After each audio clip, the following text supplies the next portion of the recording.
Regardez cette dame enceinte qui s'est couchée par terre au salon.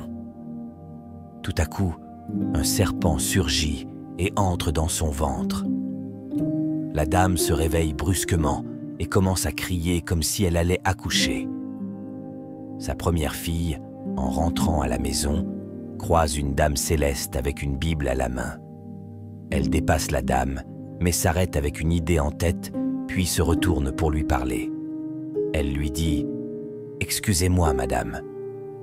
Elle salue la dame céleste qui lui répond « Tu as quel problème ?» La fille explique qu'elle est attaquée spirituellement. La dame céleste répète « Spirituellement ?»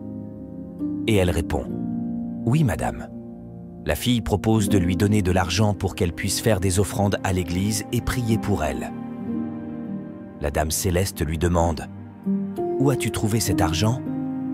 Elle répond que c'est sa mère qui lui donne de l'argent chaque matin et qu'elle en met de côté.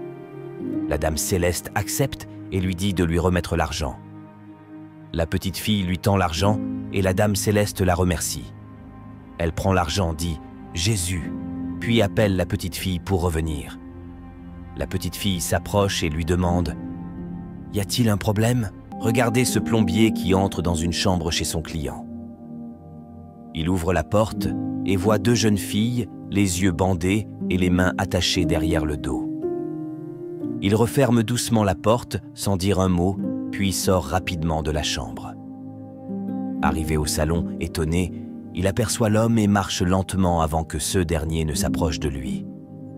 L'homme s'avance et le plombier le salue. L'homme lui rend son salut et lui demande ce qu'il est allé faire là-bas.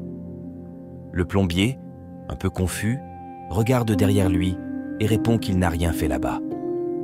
L'homme insiste et lui demande ce qu'il faisait avant. L'homme explique qu'il était là-bas avant d'être ici maintenant.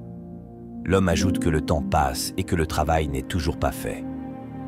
Le plombier s'excuse et l'homme lui demande d'aller chercher ses outils pour faire le travail pour lequel il est venu. Il lui montre ensuite la douche où il doit intervenir. Le plombier entre dans la douche et fait semblant de savoir ce qu'il doit faire. L'homme riche ferme alors la porte de la douche derrière lui en se bouchant le nez. Il croise les bras et se poste devant la porte, comme un gardien.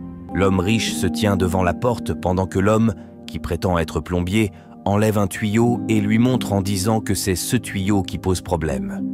L'homme touche le tuyau pendant que le plombier commence à lui expliquer que s'il achète un nouveau tuyau, il n'aura plus de problème. Il lui rappelle aussi que le temps passe. Le plombier fouille ses poches et l'homme lui dit qu'il va lui envoyer de l'argent pour qu'il puisse acheter le matériel nécessaire. Le plombier quitte la maison et l'homme entre dans la chambre où se trouvent les deux jeunes filles. Dès qu'il ouvre la porte, elles commencent à demander de l'aide, mais l'homme met ses mains sur leurs épaules pour les adosser contre le mur.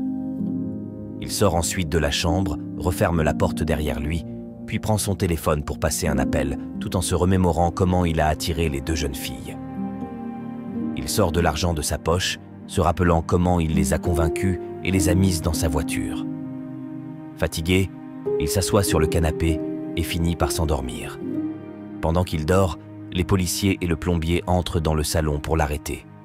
Le plombier leur dit qu'il va sauver les deux jeunes filles.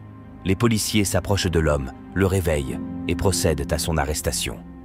Abonnez-vous pour ne pas manquer les prochaines vidéos.